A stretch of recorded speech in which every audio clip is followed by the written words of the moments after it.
Bible Time, episode 35. Today we are in Psalm 9, and tomorrow we will be in Psalm 10. And it's kind of cool because Psalms 9 and 10, if you just take a look real quickly, you can see that Psalm 10 is our first psalm that does not have a superscription. And that's pretty uncommon in book 1 of the Psalms.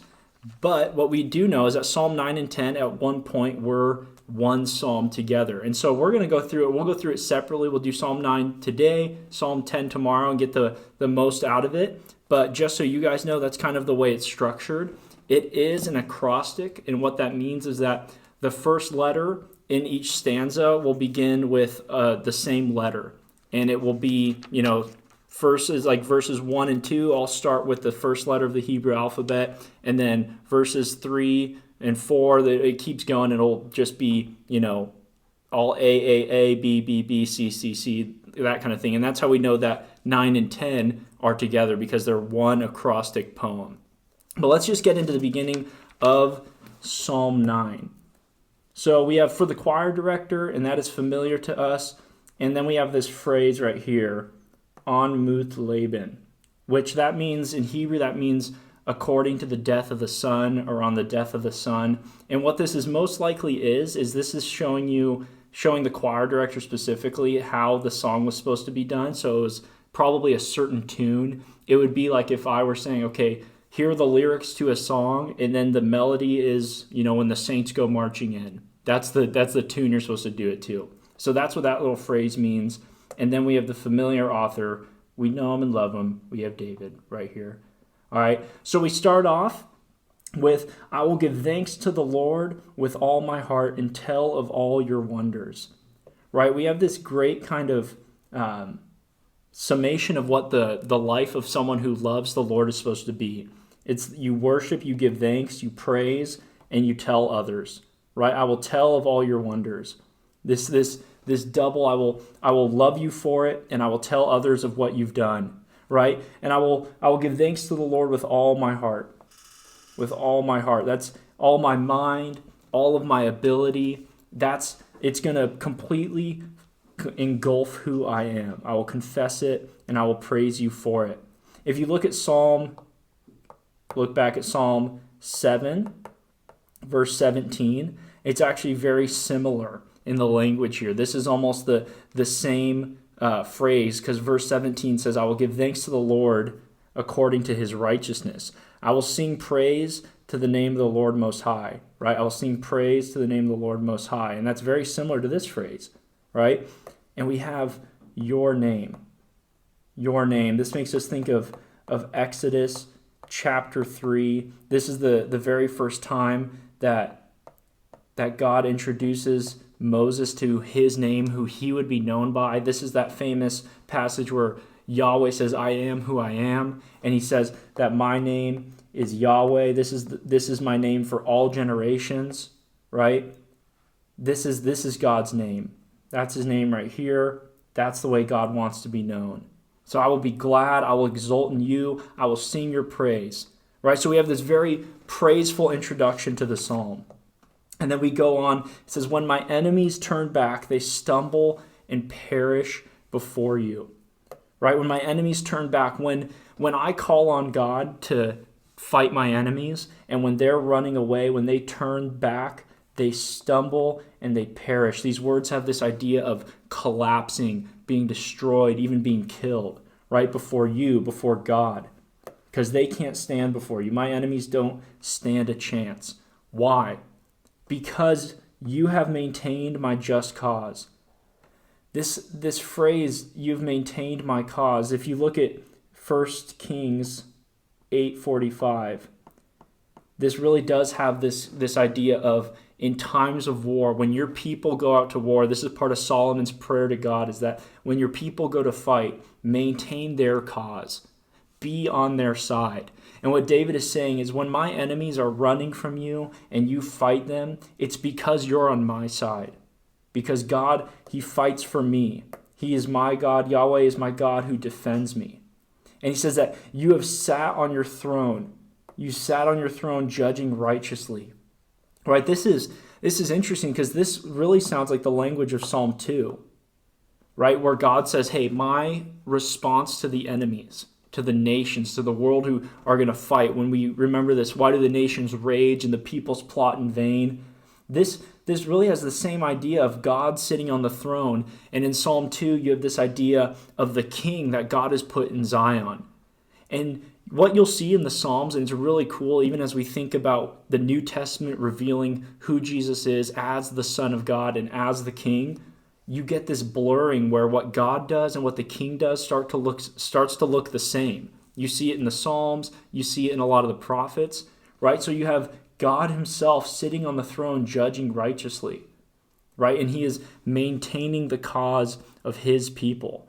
So you have that Psalm 2 and this judging righteously. This language reminds me of Psalm 7 that we've already looked at, right? Where David's saying, God, I'm innocent and you need to judge the wicked and you need to judge the people because you are the only righteous judge and you know that I'm innocent and not guilty of these accusations, right? You've rebuked the nations. This sounds a lot like Psalm 2 as well. You've destroyed the wicked, right? These parallel ideas where we start to see the nations and the wicked being together, being parallel. This is, right, Psalm 2, Psalm 1. This is why in the beginning I said it's so important that you understand Psalm 1 and 2 is because those themes come up so often, right? So the nations and the wicked, these enemy nations that are against David and against Israel, represent the enemies of God, right? And what has God done? You've blotted out their name forever and ever, right? The enemy has come to an end in perpetual ruins. These parallel ideas, forever and ever, perpetual ruins, right? You've uprooted the cities. The very memory of them has perished. The very memory of them has perished. When I think about God uprooting cities and God removing the memory of them and God showing that he is superior to them, first off, I think of Babel, right? What was the goal of the Tower of Babel? It was all the people getting together to build a city, to make a name for themselves, and to build a tower so high it reached the heavens so that they don't have to obey God anymore. That was their desire. And God goes down there, and it's funny, the language of Babel is that these people are building a tower to the heavens, and it says, and God went down, right? God had to look down from heaven and be like, are they trying to build a tower? Right, and that shows like how far off they were and how conceited they were in their own mind that they thought they were going to get there. But God has fought them, and I think of places like Sodom and Gomorrah, right? Sodom and Gomorrah, their only reputation is being destroyed, right? Thinking that they were great, but what they were sinful cities. They were wicked cities against the people of God, and they were going to be uprooted out of the land, right? So this promise that God has uprooted them, the memory of them has vanished. God has already proven that he is that kind of God. Verses 7 and 8, but the Lord abides forever. Right? This is a complete contrast to the cities, right? And these evil nations who they're blotted out forever and ever, and they're perpetually destroyed. Right? The Lord abides forever. The Lord reigns forever. Same word here. Lord reigns forever. He has established his throne for judgment, right? Familiar idea, Psalm 7, Psalm 2. He will judge the world in righteousness. He will execute judgment for the peoples with equity, right? So the world and the peoples and righteousness and equity, God is the good judge, right? God is the good judge who knows exactly what people deserve. And what we've already seen in the Psalms is that people, their sin brings about a judgment that is basically like digging a pit for yourself and then falling into it. A perfectly just conclusion that you earn by your own sin, right? And what's interesting about all this language so far is that this is in the past tense, right? That David is saying God has sat on the throne and God has judged the nations, like that he has already done these things. And that really brings into view a pretty interesting concept that sometimes they call the prophetic, right? Like prophecy, like future, the prophetic perfect. And it's when the Bible starts talking about the future as the past, right? Like, God, you have reigned and you have judged the nations and you have justified the righteous. And at the same time, we'll see in this psalm, David will ask God to do that even still. And it's almost this like I said, it's looking from the future, basically, as if it's the past. And David is a prophet. David knows what's going to happen. David trusts the Lord. But even for us, as we think about the way it informs our trust of God, to pray a prayer to God that God's going to be righteous and he's going to do right and he is going to redeem, to pray a prayer as though it's already been accomplished, believing that God has already done it, that's a level of faith that we can absolutely learn from. So we're not prophets. I don't know what God's going to do in the future, maybe in the specifics. I don't know when quarantine's going to end. I don't know these specific things. But what I do know is that Jesus is coming back and that he's going to be the righteous judge and he's going to sit on the throne. So I can absolutely pray this prayer knowing that it will happen. Right, verse 9, the Lord will also be a stronghold for the oppressed, a stronghold in times of trouble. Right, so this is a contrast to the wicked and the nations. This psalm will use terms like oppressed and afflicted, and it'll use a term in the next psalm, orphan, or the unfortunate, or the innocent, the people who are being oppressed by the wicked. And this is a super interesting term, that the Lord will be a stronghold.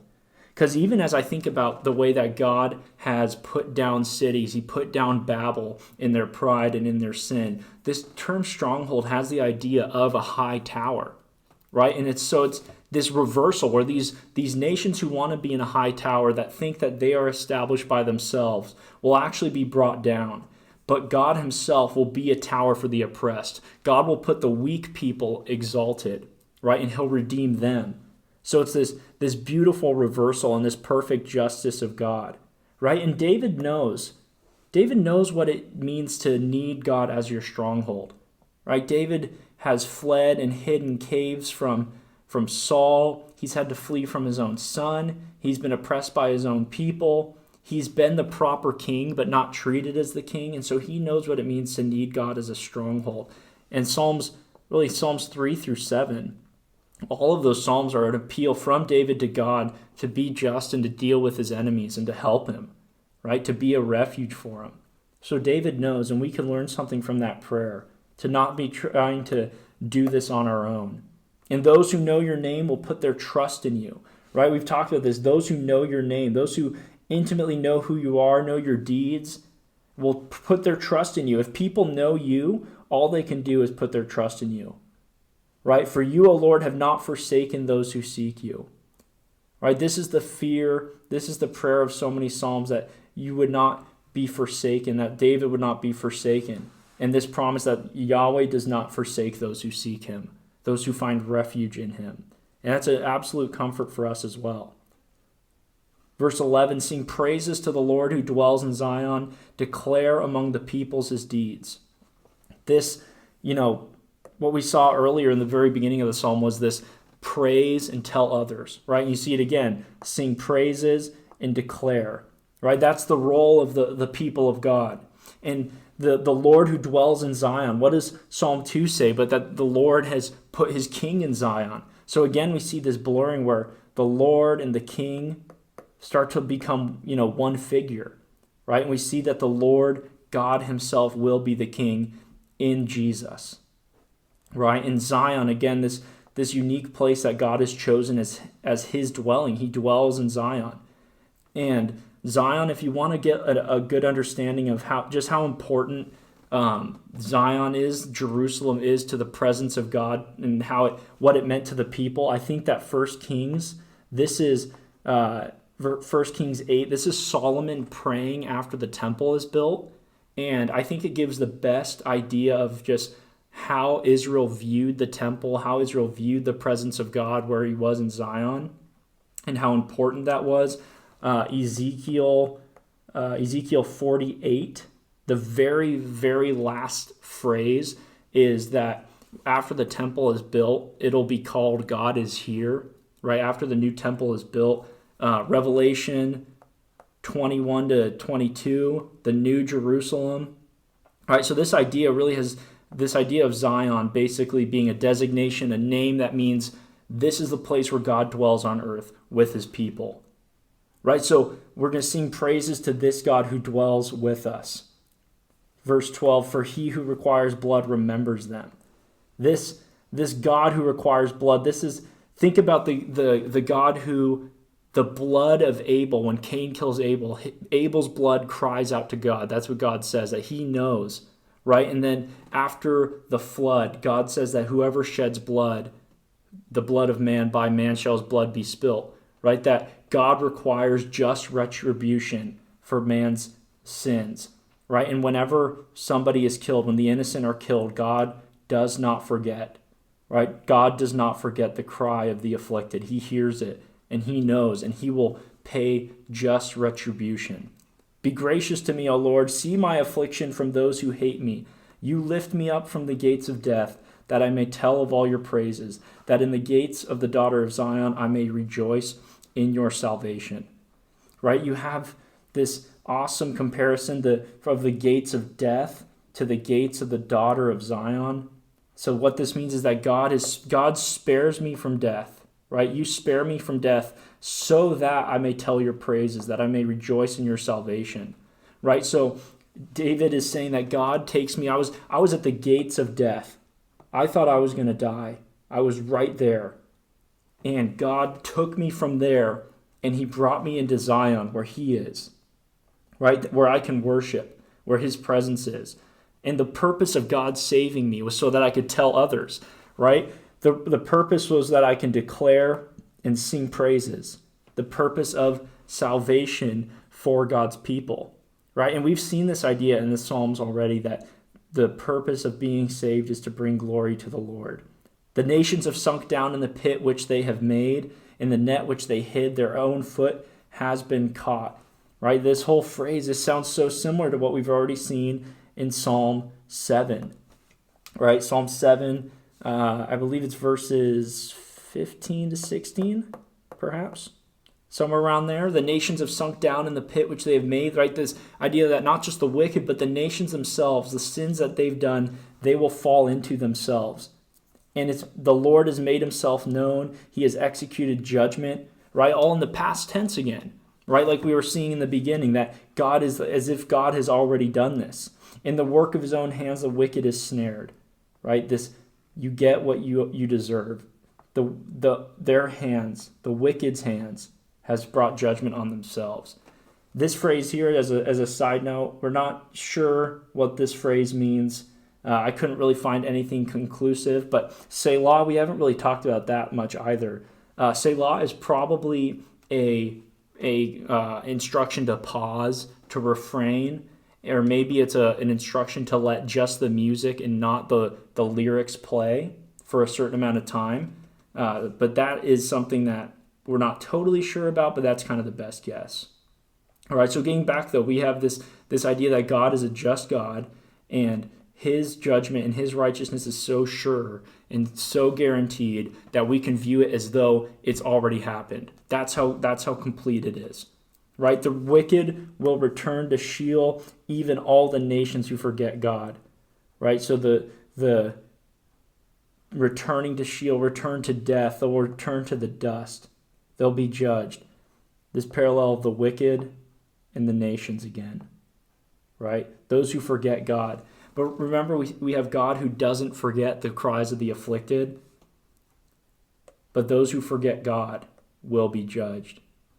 Those who forget God will be judged. For the needy will not always be forgotten. Right? This is a contrast to this right here. Those who forget God will be judged, but God will not forget the needy, nor the hope of the afflicted perish forever. What does perish forever? The wicked, those who try to build a city for themselves. But the hope of the afflicted will not perish forever. Arise, O Lord. Again, I think of Numbers 10:35. Israel going to battle. Israel needing the help of the Lord. Arise, O Lord. Do not let man prevail. Right? Don't let man prevail. Let the nations be judged before you. Put them in fear, O Lord. Let the nations know that they are but men. What do I think of when I see man right here? I think of Psalm 8, where we already asked the question, what is man that you are mindful of him? Right? What is man? The only value, the only strength man has is in his relationship and submission to you. So remind the nations what they are. Remind the nations that they're just men. Right? Let the nations be judged. Psalm 2, right? judged Psalm 7 before you. Put them in fear. This put them in fear is again a reference to Psalm 2. And so you have this prayer of David that, Lord, I know that you're going to do this. I know that you're going to judge the nations. So judge them. And then tomorrow when we look at Psalm 10, we'll see a more personal account of the wicked and what the wicked looks like and David's appeal. It's more of a lament. This is a psalm of praise, right? God has done it. He's going to do it. The needy have nothing to fear because they have God on their side. And this psalm is a great reminder of us as the way that we should view the promises of God. When we think that we will not be forgotten, I think of Jesus telling the disciples that I'm not going to leave you as orphans, right? God left us with the Holy Spirit. He left us saying that he's coming back, right? And he's coming back as this king. So we have all these promises to hope in and to know, and we can pray those promises knowing with full assurance that they're going to happen as though they already have, right? That's what we can learn from this psalm. So we will see you tomorrow.